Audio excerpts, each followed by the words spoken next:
So concept to conclusion, right? These young students approached me to deliver a talk on concept to conclusion in mental health. I wondered, how do I talk about conclusion for an ever continuous aspect of our lives? It's something like a unconcluded aspect of our life. Most important aspect is a separate issue altogether, but an unconcluded aspect continues to seek its conclusion. So the idea today is, what can we do to maybe slightly tweak in this process, this approach of all of us together? Ideas don't have to be bigger.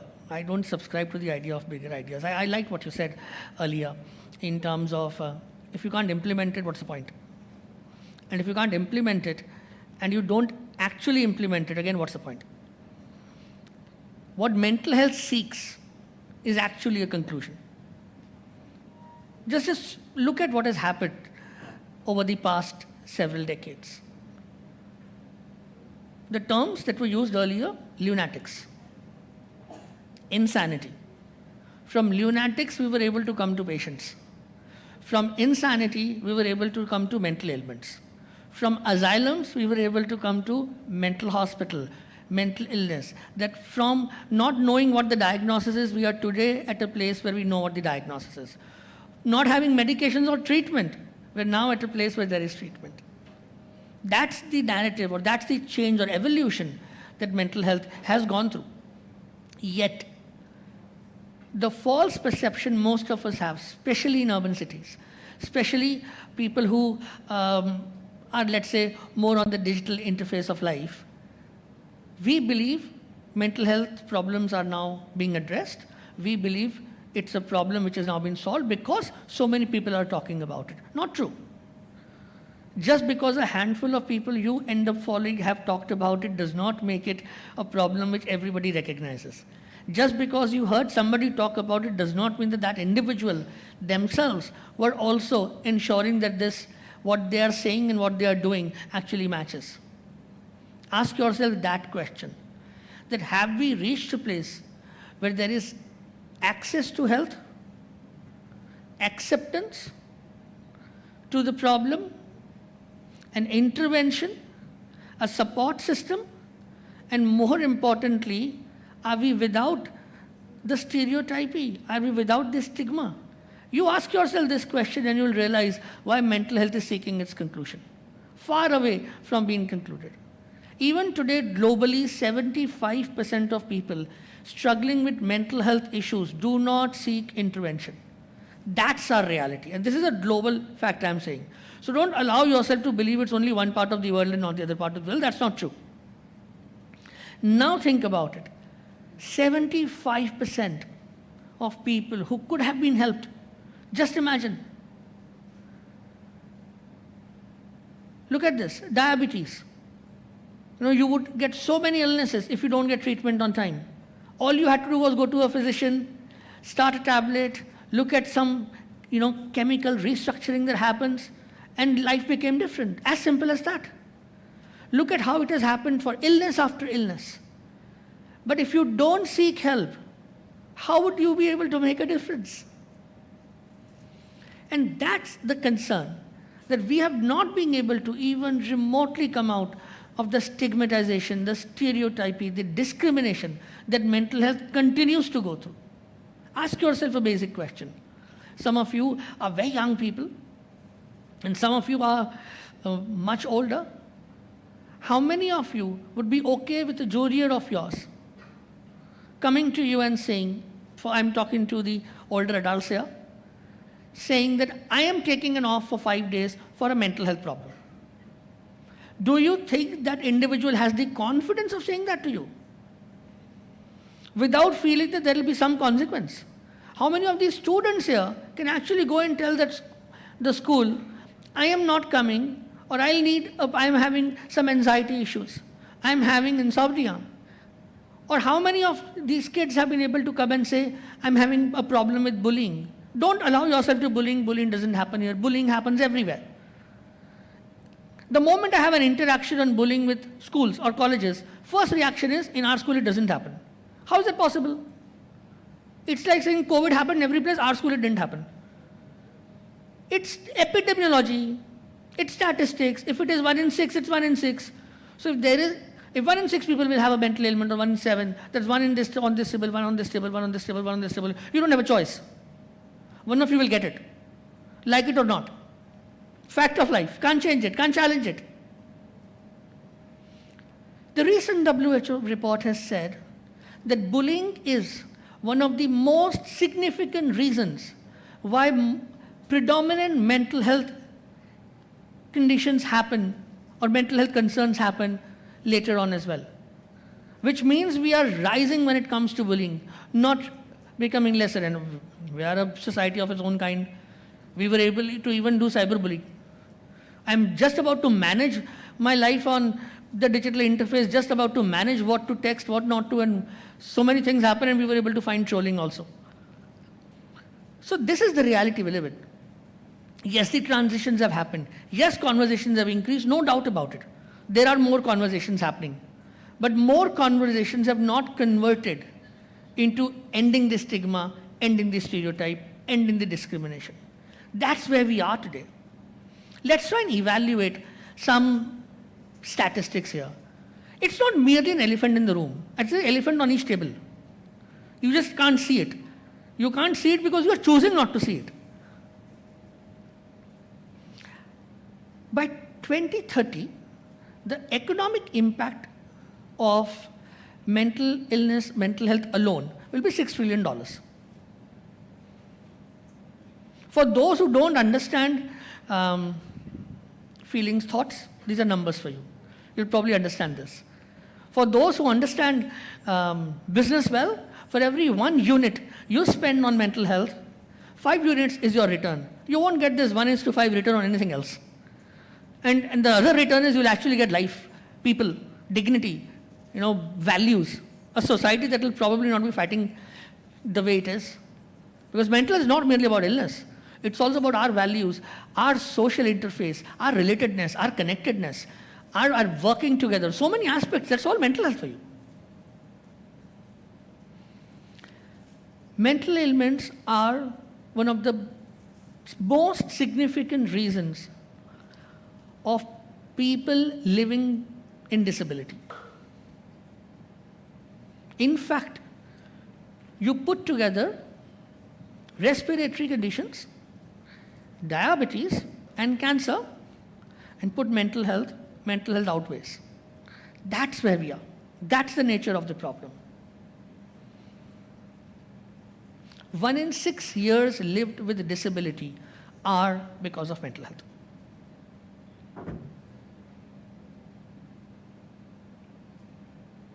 If that is the problem and we've still not noticed, so imagine what we are giving to our children 20 years down the lane, 10 years down the lane. If we don't address the mental health issue now, if we don't bring the conclusion to the problem of mental health now, you are damaging your own future, the lives of children. You can pick any of the problems in mental health, start doing something about it. And that's where the change is required. That's the only approach that needs to be there. Now let's look at the other angle. I'll share with you the portrayal of what has happened. Look at how portrayal of mental health still happens in media, entertainment media especially. Either you'll show it for comedy, either you'll show it for violence, or if nothing else you want to explain a complicated crime, you will show psychopathy or something like that. What does it do? You show comedy, people will mock. People won't take mental ailment seriously. You make a laughing stock of a human being suffering. And just don't say it's in the name of freedom of speech and expression and creative expression. Dignity and values cannot be crossed, and you can't hurt individuals just because you want to claim freedom of expression. That's not okay. Because that one comedy that you see, 10 people who saw that decided not to go and seek help because I would be mocked, I would be laughed at. That's the reality. You show violence and you show psychopathy, what happens is people experience fear towards people struggling from mental illness. Again, you will say, no, I don't want to meet this person. Why is this person in my team? Why is this person in my class? So on and so forth. So this portrayal needs to change. But we can't wait for that to happen. This is our everyday communication, the slurs we use. Oh, you are a psycho. Oh, you are a schizo. What is this? And these slurs themselves add on to the continuous stigma, the continuous discrimination that happens. Just imagine the struggle and the suffering. You know, we are nearing 1 billion people in the world. 1 billion people. 1 billion people struggling with mental health concerns. Just look at that number.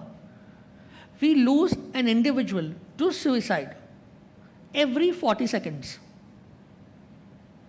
I don't know the math, but I'm told I'm supposed to speak for about 18 odd minutes maximum. So that's every 40 seconds you can do the math. We've lost lives. To a preventable cause. Suicide can be prevented. You have World Suicide Prevention Day. Why? Because it can be prevented. So a preventable cause of death. Every 41 seconds, loved ones lose an individual. That's where we are. Imagine the struggle. I am struggling. I am suffering. I want to do well. I know I can do well. I don't know what's happening to me. But I can't talk about it. I can't talk about to your friend. They may give me an opinion. I can't talk to a family member. They'll tell me it's my fault. I can't talk to anybody outside. They don't get me. Gradually what happens is I stay within myself. I had potential. I could have done well. I could have been an academician. I could have been a player. I could have been a musician. I could have been a doctor. I could have been anything that I could have been. But no. I struggle because either I didn't know whom to go to or nobody helped me go someplace and I couldn't get the intervention in the right manner at the right time. And now put this I to 1 billion as a figure and think about it. If you can't think and if you can't feel what somebody else goes through, how are we humankind? How are we people? Not bots. You feel. But if you can't feel, you can't empathize, it doesn't work. So take mental health to a conclusion. I come here asking for a conclusion. I have nothing to conclude. Over 2 decades of my life have been in the field of mental health. Most time is gone, little bit is left. You have so much more. You shape lives, you shape future. Take mental health to a conclusion.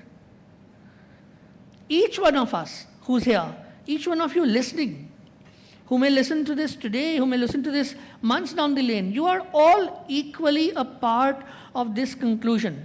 You're all equally stakeholders. There is no difference. Expertization of mental health is not a solution. We have 300+% shortage of experts. So don't even think that experts are going to solve the problem. They're not going to do that. Community is going to do that. School is a community. College is a community. Your RWs are a community. Your family is a community. Your organization is a community. Your society is a community. Your country is a community. The world is a community. Communities is where the solutions happen. You start at the basic. You start from where you can. You don't start from, oh, that's such a big problem coming from there. You don't start from there. You start from what I can do. Use the right language, show the right support, give us some psychological first aid, show compassion, be empathetic. That's what you can do. So be an advocate of mental health. What can you do? Be an advocate of mental health. Pass the right information, ensure that around you conversations are happening in the right scientific, positive manner. Bring in psychological first aid, show compassion and positivity when you are talking to people. From advocacy, you come to communities, instill life skills for school-age children, life skills for college students. Go to the corporate sector, bring in mental health outcomes. Yes to your EBITDAs, yes to your P&Ls. Where are the mental health outcomes? What happened to people? Numbers are all fine, graphs look pretty. What happened to people? How many burnt out? How many lost and went down the sleeves? What happened? So that's where you work. You work on psychological first aid. Train your teachers in psychological first aid. Bring mental health curriculum to your schools. Make sure each teacher goes through mental health curriculum. Take mental health to the primary healthcare sector. Use your Anganwadi workers, train them. Go to the Gram Panchayat level. Go to the college level. Even today, schools still have counselors as compared to colleges. It's not that suddenly you become 18 and problems are solved. In fact, that was the best part of our lives. Take me back to school any day, I'll go back happily. Best time, absolutely best time. The world outside was something totally different. So that's what you do. You bring advocacy. But to bring advocacy, you need to bring acceptance. Accept the problem. It's a problem. It needs a solution. Feel the problem. Bring your intent and your investment both. I gave you the 1 in 5 number. Bring your intent and investment both. Bring all your CSRs. They would also be insufficient. Do what you can. It will still be insufficient, but we need to do it. The more chisels that we have in our hand, that's how we are going to find the conclusion to this mountain that's in front of us, which is mental health. So acceptance, advocacy, that's what is needed from each one of us. What you can do is the question. So there is no big idea when it comes to mental health. Mental health has been not just unconcluded, but unnoticed. It continues to be there. Recently, WHO came up with that big data on mental health. Also talked about that merely in 2 years of the pandemic, there was a 20 to 25% increase in depression and anxiety alone. What are we doing about it? Think on those lines. The question is, how do I take mental health to a conclusion? What can I do? There is no big idea. There is a simple, small, sensitive one. Asking you the question, what can you do? Even your language change can make a difference. Even a post that you put on social media can make a difference. Even when somebody reaches out to you, and that first interaction you have with this individual can make a difference. That's how you take mental health to a conclusion. So like I started and said that this seems like a present continuous, you change it. You bring the problem of mental health to past and bring the solution of mental health to your conclusion. So an unconcluded mental health seeks conclusion from you. Thank you.